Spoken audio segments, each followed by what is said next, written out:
하겠습니다. 범사의 기한이 있고 천하만사가 다 때가 있나니 날 때가 있고 죽을 때가 있으며 심을 때가 있고 심을 것을 뽑을 때가 있으며 죽을 때가 있고 치료할 때가 있으며 헐 때가 있고 세울 때가 있으며 울 때가 있고 웃을 때가 있으며 슬퍼할 때가 있고 춤출 때가 있으며 돌을 던져버릴 때가 있고 돌을 거둘 때가 있으며 안을 때가 있고 앉는 일을 멀리할 때가 있으며 찾을 때가 있고 잃을 때가 있으며 지킬 때가 있고 버릴 때가 있으며 찢을 때가 있고 깨물 때가 있으며 잠잠할 때가 있고 말할 때가 있으며 사랑할 때가 있고 미워할 때가 있으며 전쟁할 때가 있고 평화할 때가 있느니라. 전도서 3장 1절에서 8절 말씀. 아멘. 예, 오늘은 교회력으로 대림절 두 번째 주일입니다. 두 번째 주일.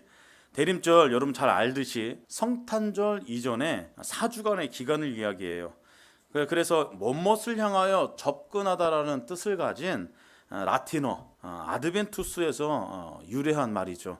그리고 이 대림절은 그래서 무슨 뜻을 가지고 있냐면은 오실 주님을 간절하게 사모하면서 기다리는 그런 절기가 바로 대림절이라는 것입니다. 여러분 잘 아실 거예요. 그래서 다른 말로는 대강절이라고 하기도 하고 강림절이라고 그렇게 이야기를 합니다. 교회력으로 보면 그렇다라는 것입니다. 그래서 이 대림절이 지는 의미가 있습니다. 의미가 있어요. 몇 가지가 있는데 특별히 이 기간 안에 이것을 잘 묵상하셨으면 좋겠습니다. 첫 번째로는 예수님께서 육신을 입으시고 이 땅에 오신 것을 기억하면서 그것을 밝히 전하는 기간이라는 사실을 여러분들이 아셔야 된다는 겁니다. 두 번째로는 성육신하신 예수님을 기쁨과 간절함으로 우리 안에 모시고자 하는 그런 영적인 일이 있어야 된다는 것이에요. 메시아의 오심을 대망하던 옛날에 그 이스라엘 백성들의 그 심정을 가지고 이 시대를 살아가는 우리들도 그 예수님을 그렇게 고대해야 된다는 것입니다. 그리고 또 오실 예수님을 온전히 맞이하기 위해서 자신을 철저하게 되돌아보는 기간이기도 하죠. 그리고 이제 한 해가 마무리가 되지 않습니까? 여러모로 이제 자신을 한 해 동안 이제 되돌아보는 그런 기간이라고 하는 것이에요. 그리고 오신 예수님뿐만 아니라 또 이 땅에 재림하실 그 예수님을 또한 기다리며 준비하는 기간이 대림절이라는 것입니다. 대림절.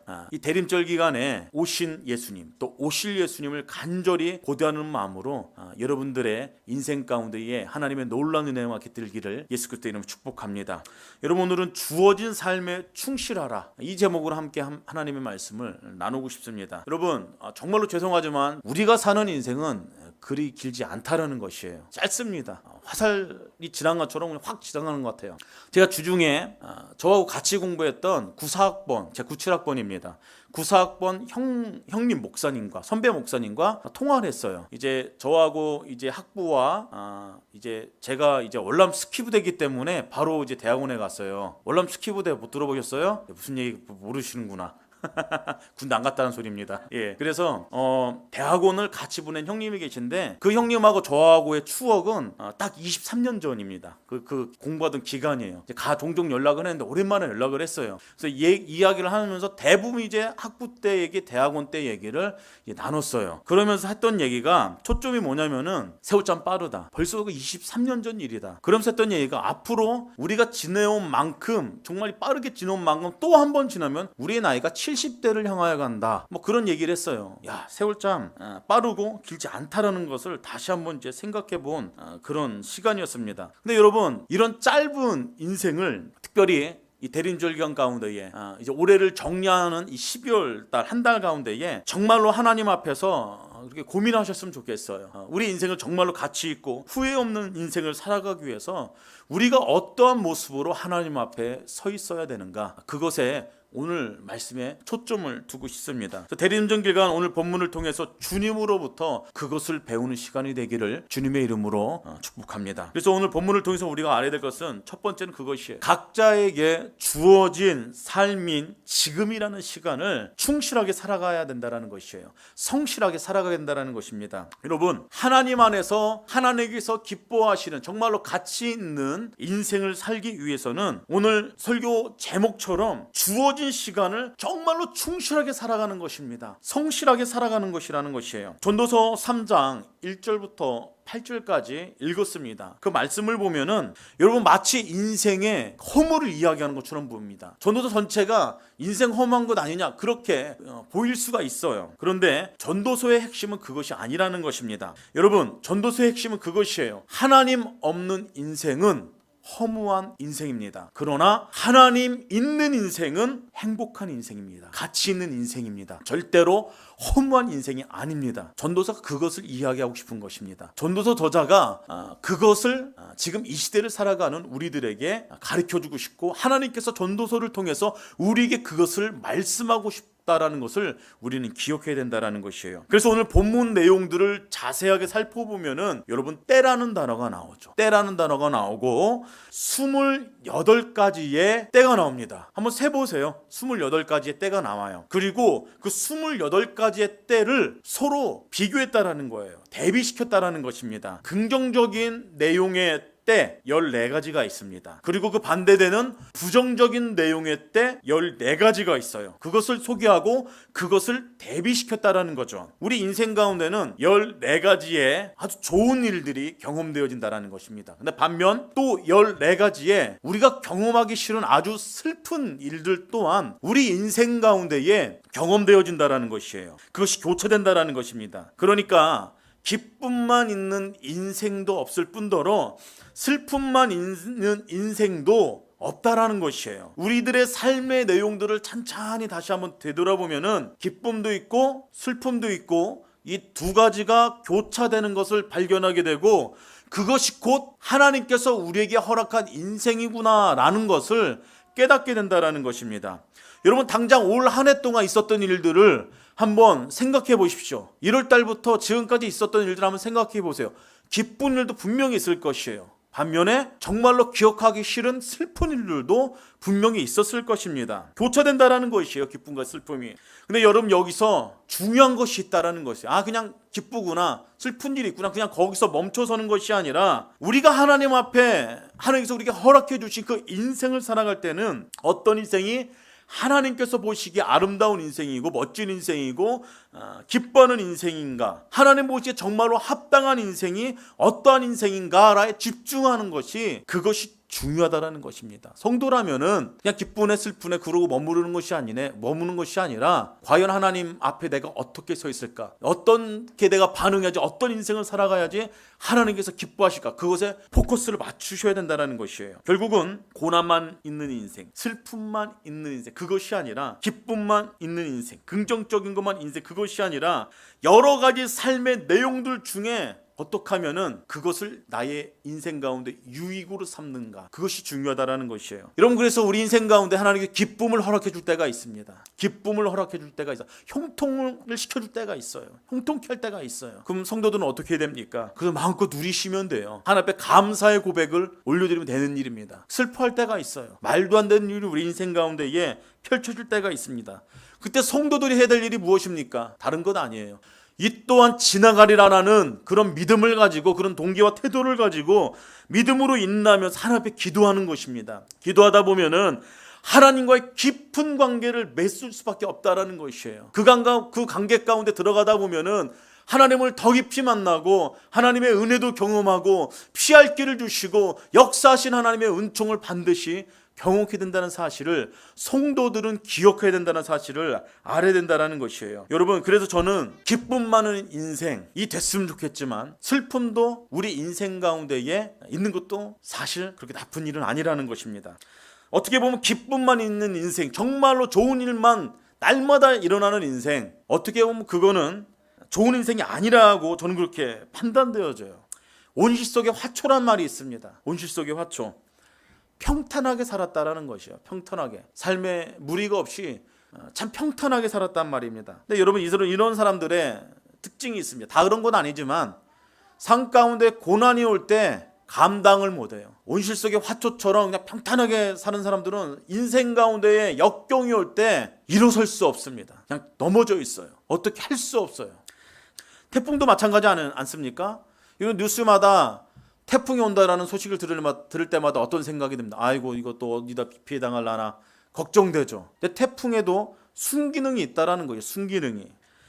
저위도 지방에 축적된 대기 중에 에너지를 고유 지방으로 운반해서 지구상의 남북의 온도를 유지시키는 그런 순기능이 있어요. 또 그리고 해수를 한번 뒤집어 엎습니다. 그리고 순환시켜요.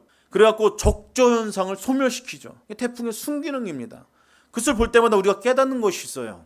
태풍도 필요한 것이구나. 그렇게 깨닫지 않습니까? 그렇습니다. 우리 인생에 있어서 평탄함은 좋지만 평탄함만 필요한 것이 아니라 고난조차도 유익이 될 수 있다는 것이에요. 태풍조차도 우리 인생에 유익이 될 수 있다는 사실을 성도들은 깨달아야 된다는 것입니다. 그래서 우리가 알아야 될 것은 무엇이냐? 하나님께서 우리 인생 가운데에 경험되어지는 것이 그것이 기쁨이든 그것이 고난이든 그 어느 것 하나 의미 없는 것, 필요 없는 것 단 하나 없다라는 사실을 인정하셔야 된다는 것이에요. 그것을 알으셔야 된다는 겁니다. 그리고 그 모든 곳에 깊은 곳에는 깊은 의미를 성도들이 찾아야 된다는 것이에요.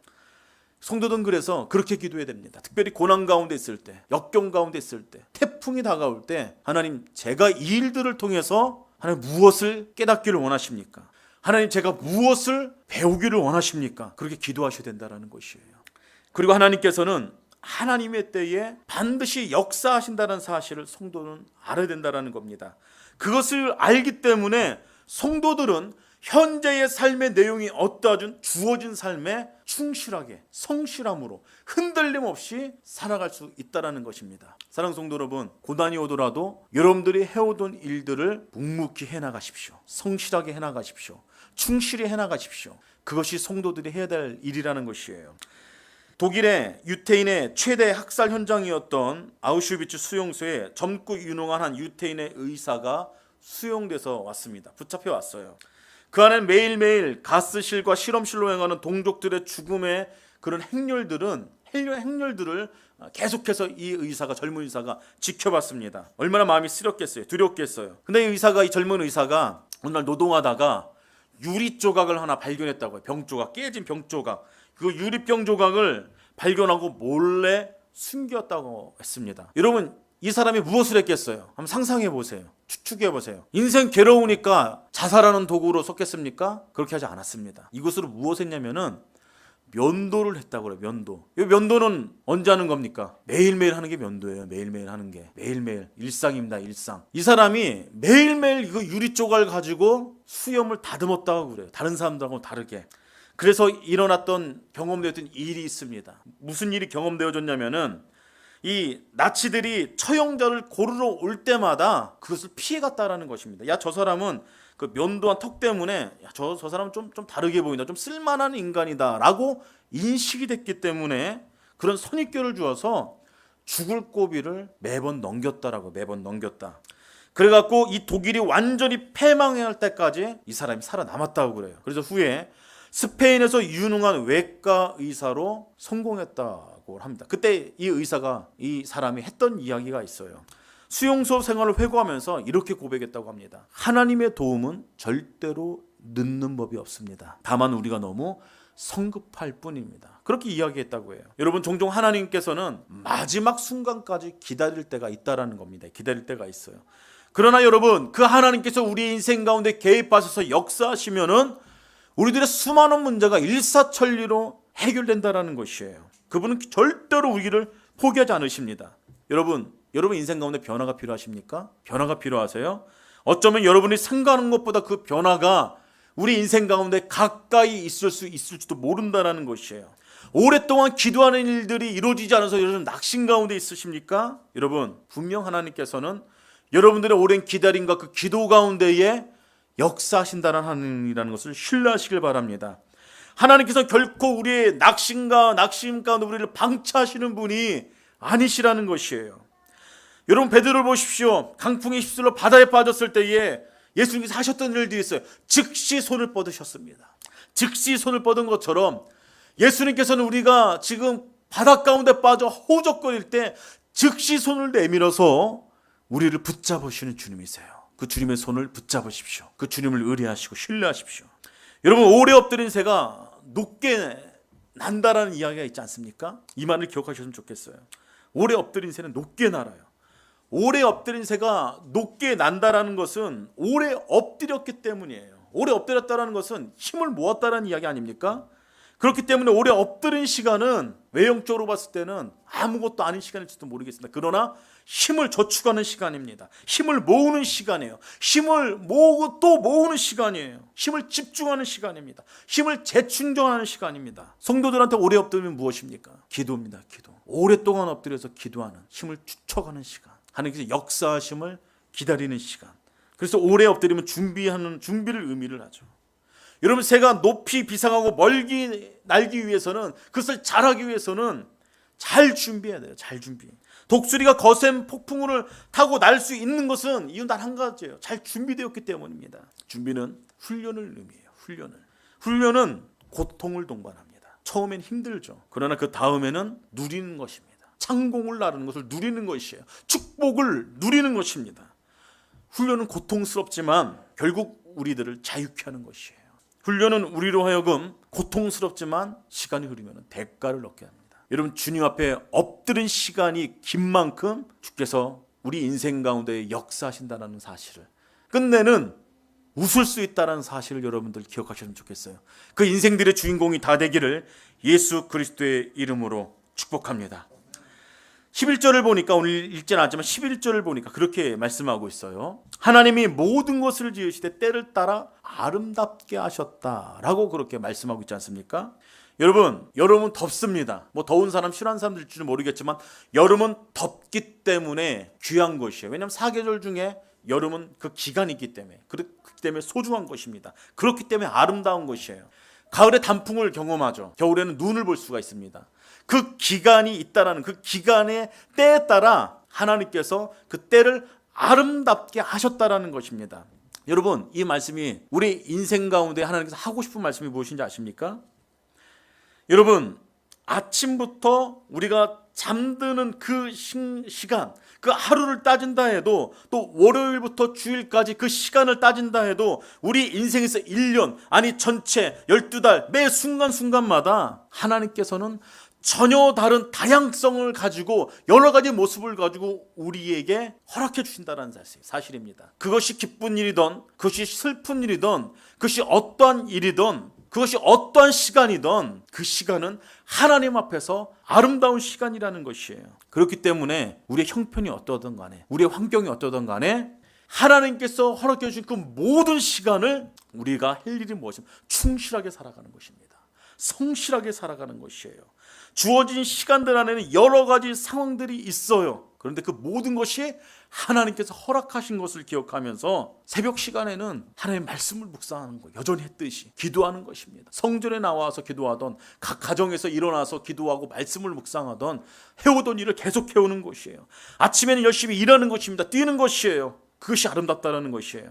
열심히 일하고 밤 잠들기 전에는 하나님 앞에 감사의 고백을 올려드리면서 자는 것입니다. 그 다음 날을 기대하면서 일하실 하나님을요. 이것이 우리의 일상이 된다는 것이에요. 참 평범하죠. 근데 환경에 따라서 이것이 바뀌어질 수 있다는 것입니다. 근데 그것을 충실하게, 지금 내 안에 주어진 일들을 충실하게 성실하게 살아가는 것, 그것이 주의 종들이, 성도들이 기억해야 될 사실이라는 것입니다. 여러분, 하나님께서 주신 모든 기회들, 여러 가지 기회들, 슬픔의 기회, 기쁨의 기회, 여러 가지 기회가 있을 것입니다. 그것을 다 승화시켜서 하나님께 영광 돌릴 수 있는 그런 믿음의 종들이 다 되길 주님의 이름으로 축복합니다.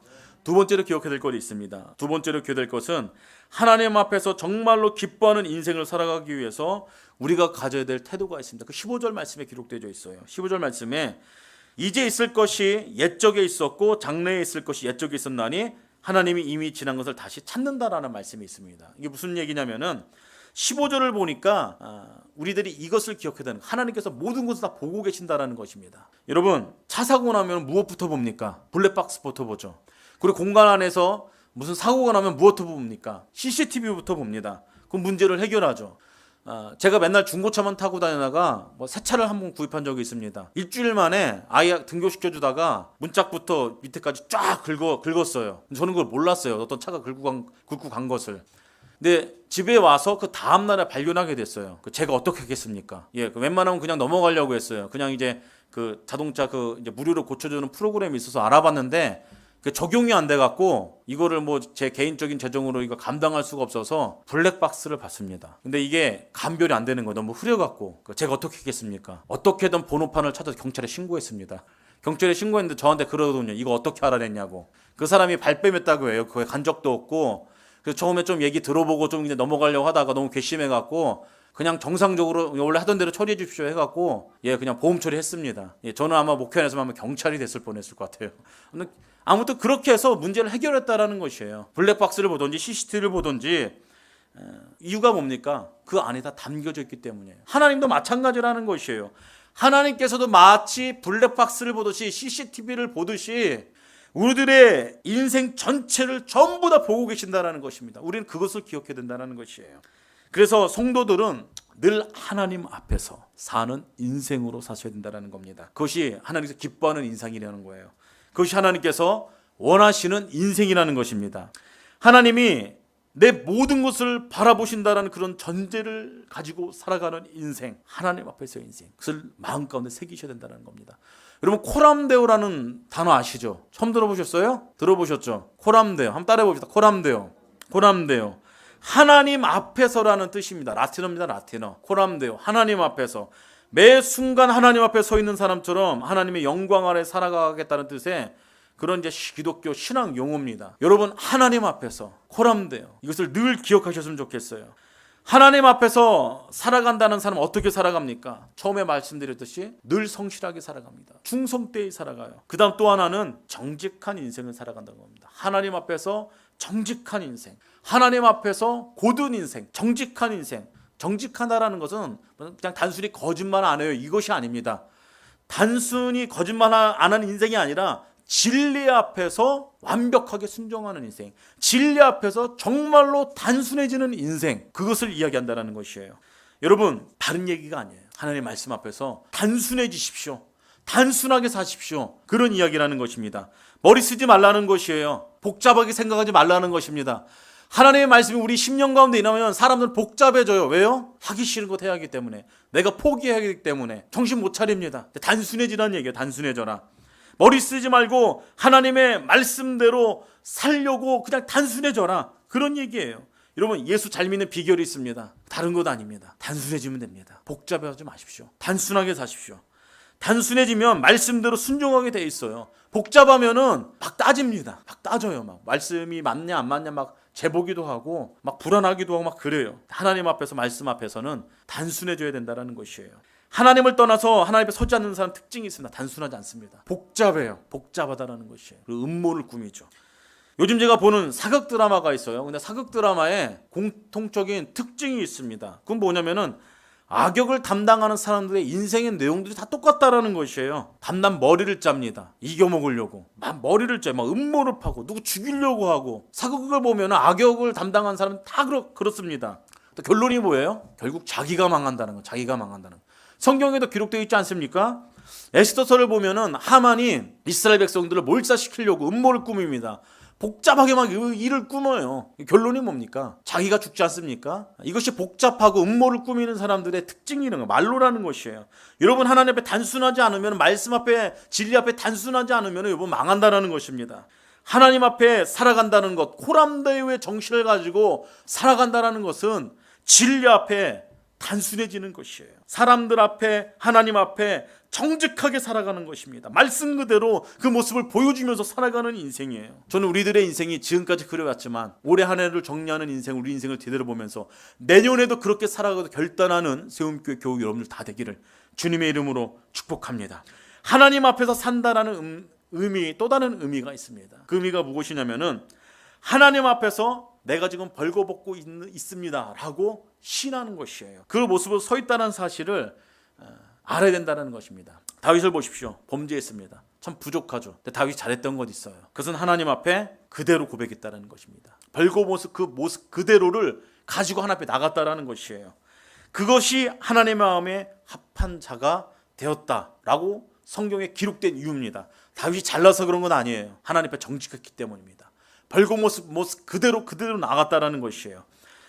하나님의 종인 나단 선지자가 와서 당신 범죄하지 않았습니까? 회개하십시오. 그렇게 할 때 다윗이 했던 것이 있어요. 눈물로 회개했어요. 눈물로. 잘못을 인정하는 인생, 그것이 바로 코람데오의 인생의 특징이라는 것입니다. 그리고 코람데오의 인생을 살아가기 위해서 우리가 알아야 할 것 한 가지가 더 있어요. 그것이 무엇이냐면은 하나님께 앞에 맡겨드려야 된다는 것이에요. 정직한 다음에 그 일들 다 고백한 다음에 그 다음엔 하나님께 맡겨드리는 것이에요. 그 다음 걱정 안 해도 됩니다. 내가 정직하고 난 다음에 내가 하나님 앞에서 정직하게 삶을 살았을 때, 그걸 다른 사람들한테 공유했을 때, 그 다음에 올 손해들 복잡하게 생각할 필요 없습니다. 하나님께서 다 책임져 주신다는 그런 신뢰가 우리 가운데 있어야 된다는 것이에요. 여러분, 복잡한 이유가 있어요. 야, 내 인생 다 무너지는 건 아닌가 생각이 복잡한 이유가 있어요. 그것은 내 미래 또한 내가 이루기 때문이라는 교만 때문이라는 것입니다. 그럼 우리가 코람데오의 삶을 절대로 붙잡을 수 없다는 것이에요. 여러분, 코람데오와 하나님 앞에서의 삶을 산다는 의미의 또 다른 의미는 내 인생 전체를 하나님께 맡긴다는 의미를 가지고 있다는 것입니다. 여러분, 탕자를 보십시오. 아버지께 돌아왔습니다. 정직하게 돌아왔어요. 나를 품꾼 중에 하나로 여겨주십시오. 그렇게 고백했어요. 그 다음에 인생 생각하지 않았어요. 그냥 하나님 앞에 돌아왔어요. 아버지 앞에 돌아왔어요. 나를 종으로 쓰던 모든 이 아들은, 탕자는 돌아와서 그 이유를 생각하지 않았다는 것입니다. 왜요? 다 아버지께 맡기는 것입니다. 그냥 자기의 잘못을 회개하고 돌아온 것이 다였어요. 우리 인생도 여러분 그런 인생이 되어야 된다는 것이에요. 하나님 앞에 정말로 전직하게 우리 인생 전체를 맡기고 주님 앞에서 신실한 인생으로 서 있고 모든 것을 하나님 앞에 맡겼을 때 하나님께서 우리의 인생 전체를 책임져 주실 줄 믿습니다. 그럼 믿음의 종들이 다 되길 예수 그리스도에는 축복합니다. 다시 한번 정리해보면 다시 오실 주님을 기대하는 이 기간 가운데에, 한 해를 정리하는 이 기간 가운데에 우리 인생에서 정말로 하나님을 기뻐하는 인생을 살기 위해서는 첫 번째, 충실히 살아가는, 성실히 어떤 고난과 어떠한 일이 있을지라도 하던 일들을 계속해서 해나가십시오. 그리고 다른 한 가지는 코람데오의 정신을 가지고 살아가야 된다는 것입니다. 그리고 마지막으로 우리가 기억할 것이 있어요. 그것은 영원을 사모하는 마음이 있어야 된다는 것입니다. 마지막 이 땅에서 우리가 잃어버리지 말아야 될 것이 무엇이냐면은 영원을 사모하는 마음을 잊지 말아야 돼요. 여러분, 즉 천국, 우리의 본향을 사모하는 마음이 성도들은 늘 있어야 된다는 것입니다. 11절에 이런 말씀이 있어요. 오늘 본문 11절 말씀에 또 사람에게 영원을 사모하는 마음을 주셨다라고 성경은 이야기하고 있습니다. 여러분, 이 땅에서 아무리 성실하게 살고 정직하게 살고 또 충성스럽게 살고 그렇게 삶을 살아간다 할지라도 여러분, 영원을 사모하는 마음이 없다라면은 이 땅에서 썩어서 죽어질 인생밖에 될 수 없다는 사실을 기억하셔야 돼요. 성도들의 삶에 다른 점이 있어요. 특징이 있어요. 그 특징 중에 가장 특징적인 것이 무엇이냐면은 저 높은 곳을 향하여 사는, 하늘에 가치를 두고 삶을 살아가는 인생이라는 사실을 우리들은 늘 기억해야 됩니다. 하나님께서 우리에게 주신 소망을, 그 약속을 바라보면서 이 땅에서 성실하게 충성되게 살아가는 것이고, 우리가 이 땅에서 성실하고 정직하게 살아가는 이유가 무엇이냐면은 주님을 바라보는 것입니다. 천상을 바라보는 것이에요. 하늘을 바라보는 것입니다. 그것을 놓쳐서는 안 되라는 것이에요. 우리들의 매 순간마다 우리의 삶의 모든 것이 어떻게 해석되어지냐면은 우리들의 인생은, 성도들의 인생은 하나님 나라를 꿈꾸며 살아가는 인생입니다. 저 높은 곳을 향하여 바라보는 그거 시각을 놓치지 않는 인생입니다. 여러분, 이것을 놓치지 않으셨으면 좋겠습니다. 그래서 모든 것을 이렇게 해석하셔야 돼요. 결혼도 마찬가지입니다. 결혼도 저 높은 곳을 향하여 그것을 바라보면서 하늘의 가치를 두면서 두 사람이 어떻게 하면 이 뜻을 이룰 수 있을까 함께 고민하면서 그 길을 걸어가는 것이 결혼이라는 것이에요. 사업도 마찬가지라는 것입니다. 돈만 벌자고 하는 건 아니에요. 저 높은 곳을 향하여서 천국을 바라보면서 어떻게 하면 하나님 나라를 꿈꾸며 하나님 나라를 이루며 이 사업을 통해서 내가 어떤 하나님 나라를 확장시키며 이룰 것인지, 그렇게 인생을 해석해야 된다는 것이에요. 이 진리 아래 우리의 모든 인생의 방향을 잡아야 된다는 소리입니다. 영혼을 사모하는 마음, 영혼을 사모하면서 우리의 인생을 해석하는 것, 그 인생이 능력 있는 줄 믿으시길 바랍니다. 그 인생이 복된 인생이라는 것을 여러분들 아셨으면 좋겠어요. 여러분, 인생이 허무하십니까? 인생이 허무하다라면 그 이유가 무엇입니까? 그 단 한 가지예요. 예수님을 만날, 하늘에 계신 그 영혼을 사모하는 그날을 고대하는 마음이 없기 때문입니다. 그 마음이 없으니까 돈 벌어도 허무한 것이에요. 출세를 해도 허무한 것입니다. 가진 것이 많아도 허무한 것이에요. 성공하긴 했어요. 높은 곳까지 올라갔어요. 근데 허무한 것이에요. 어디로 가는지 모르는 것입니다. 성공을 했는데, 출세를 했는데 방향이 없는 것이에요. 그러나 영혼을 삼하는 심령으로 우리가 살아갈 때 우리가 무슨 일을 하든지 흔들리지 않는다라는 것이에요. 그 어떤 것도 우리를 뒤흔들 수 없다라는 것입니다. 뿌리가 깊게 내린다라는 것이에요. 어떤 일이 경험되어지던 간에 사랑하는 성도 여러분, 영혼을 사모하는 하나님 나라를 소망하는 인생이 되십시오. 그럼 절대로 흔들리지 않습니다. 능력의 종으로 살아갈 수 있다라는 것이에요. 오늘 세 가지 나눠드렸습니다. 이 세 가지 영역을 기억하면서 현실에 충실하며 지금 바로 이 시간 영혼을 사모하며 하나님 나라를 사모하며 하나님 앞에서 내가 단순하게 살아가겠다라고, 성실하게 살아가겠다고, 지금까지 해오던 일들을 흔들림 없이 꾸준히 해 나가겠다라고 결단하며 나가는 믿음의 거룩한 세움교회 주의 종들이 다 되기를 예수 그리스도의 이름으로 축복합니다. 시간 다 함께 기도하는 시간 갖도록 하겠습니다. 하나님